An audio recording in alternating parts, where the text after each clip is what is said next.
ሰላም የአስቹ ግራፊክስ ዲዛይን ቤተሰቦች እንደምን አላችሁ?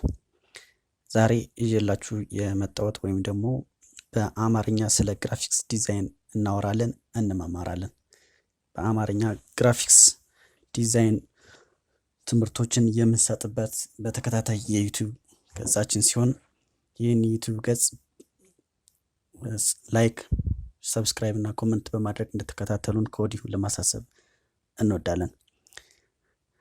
ዛሬ ወይም ደግሞ እንደ መጀመሪያ ክላስ ስለ ግራፊክስ ዲዛይን ወይም ደግሞ መሰረታዊ የግራፊክ ዲዛይን ትምህርት ምንድነው የሚለውን ነገር በሰፊው እንመለከታለን ማለት ነው።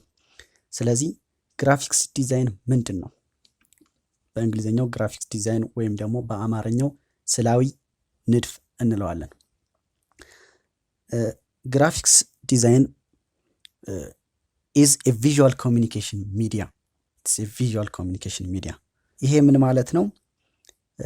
ግራፊክ ዲዛይን ወይም ደግሞ ስዕላዊ ንድፍ ምስሎችን፣ ቃላቶችን፣ ቀለሞችን እንዲሁም ቅርጾችን አንድ ላይ በማጣጣም መረጃዎችን የምናስተላልፍበት ዘዴ ወይም መንገድ ነው።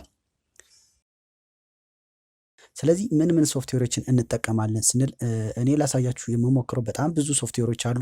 ከብዙዎቹ ውስጥ ግን ጥቂቶችን ወይም ደግሞ በዓለማችን ላይ በስፋት የምንጠቀምባቸውና ኢንዱስትሪ ስታንዳርድ የምንላቸውን እነሱን አብዛኛውን የኢንዱስትሪ መስክ ይጠቀምባቸዋል የምንላቸውን ሶፍትዌሮች ሊስት ለማድረግ እሞክራለሁ ማለት ነው።